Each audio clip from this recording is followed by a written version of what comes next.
Quoi surveiller à la bourse en avant-marché?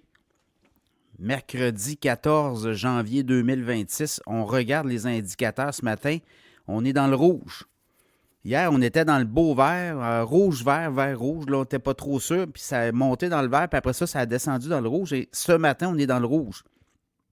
Donc, le Dow Jones, 144 points à la baisse, 49 265. Le S&P 500, 28 points en baisse, 6 974. Le Nasdaq, 134 points en baisse, 25 771 points.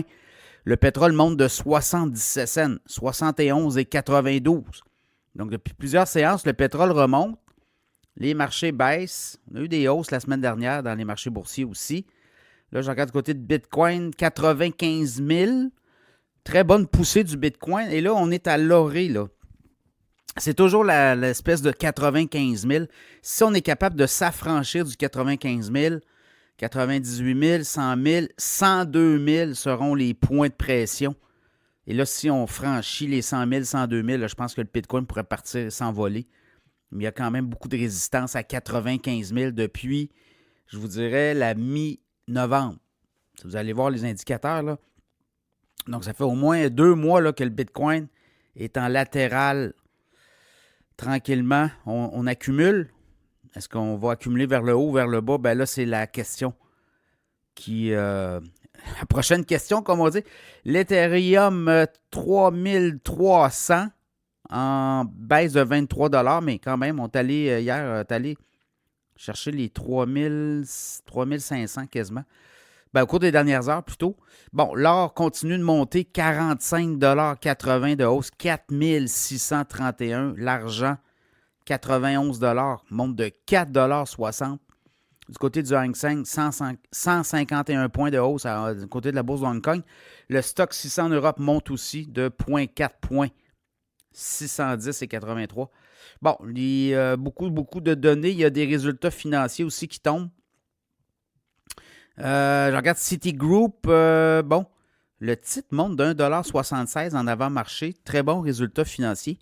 On a battu les attentes des analystes. Donc, ça fait monter le titre en avant-marché. Après ça, je regarde Bank of America, 98 cents de profit par action. On attendait 96 cents. 28,53 milliards de revenus. On attendait 27,94. Donc, on bat les attentes. Et voyez-vous, en avant-marché, le titre de Bank of America baisse de 84 cents à 53,70 $. Il faut savoir que ce qui fait pression actuellement aussi, c'est l'idée de ramener les taux d'intérêt des cartes de crédit de 20 à 10 %. Bien là, ça risque de faire mal aux émettrices. Et les émettrices, c'est les banques principalement, le JP Morgan, entre autres. Les Bank of America, il y en a plein, là, Visa, Mastercard. Et on dit que c'est une mesure qui pourrait enlever 100 milliards de dollars de profit, ou en tout cas de revenus, aux émettrices, aux entreprises émettrices de cartes de crédit. Donc, c'est des gros montants, là. Donc, Bank of America, voyez-vous, un peu la tendance. Même chose pour Wells Fargo, qui manque la cible, 21,29 milliards de revenus. On attendait 21. C'est 21,29. On attendait 21,65 milliards. On est sous les attentes, 12,3 milliards de profit. On est sous les attentes des analystes. Le titre baisse de 2,37 $, 91,19 $. On va avoir de la visite du côté de la Maison-Blanche aujourd'hui. Greenland, le Groenland. Donc, les gens du Groenland et du Danemark qui doivent débarquer aux États-Unis aujourd'hui. Rencontre prévue avec J.D. Vance notamment. Est-ce qu'on va avoir un bureau ovale et une rencontre à la télévision? Là, voyez-vous, là, c'est peut-être ça. Est-ce qu'on va avoir un coup de gueule là aussi?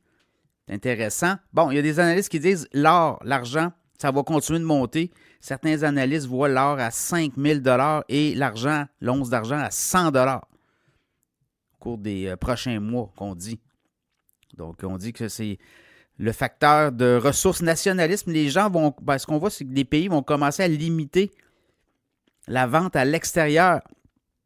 Mettons l'or et l'argent. Donc, on pourrait avoir Comme on a en Chine. La Chine limite maintenant la vente d'argent, l'once, le métal, à l'extérieur du pays. Donc, on va peut-être voir ça arriver, là. Le Canada, qui est un pays de ressources, on a de l'or, on a de l'argent. Est-ce qu'on va arriver là à ça? Intéressante analyse là, de certaines firmes qui, eux, prévoient là, clairement que le nationalisme des ressources, ça va faire en sorte que ça va faire monter les prix des ressources. Donc, c'est un peu ça qu'on voit arriver. La Cour suprême aussi, les tarifs, hein, Trump. La Cour suprême des États-Unis devra statuer sur la légalité ou l'illégalité des tarifs de Trump. Et là, il y a aussi la cause avec Lisa Cook. Ça, c'est une membre de la Fed. Trump voulait la destituer ou l'envoyer à la maison, la mettre carrément à la porte. Et là, la cause est devenue, va être entendue le 21 janvier devant la Cour suprême des États-Unis. Donc, c'est vraiment une pression sur la Fed aussi. Il y a ça aussi qui est dans l'équation. Les banquiers qui défendent bec et ongle Jérôme Powell, son statut, qui en passant, son mandat se termine là, au mois de mai. Donc, il va y avoir un remplaçant éventuellement. Et Trump pousse beaucoup pour des baisses de taux. Donc, on est là-dedans beaucoup. Bras de fer, là, c'est ce qu'on voit. Les banques ne sont pas contentes du traitement, notamment des baisses de taux d'intérêt de Trump de 20 à 10 %. On dit que cette mesure-là pourrait coûter 100 milliards de dollars de revenus à l'industrie bancaire et des services financiers. Donc, c'est ça pour ça qu'on voit là, des titres baisser de façon importante. Donc, voilà, aujourd'hui, est-ce qu'on va voir un marché boursier virer? Ça sera à surveiller.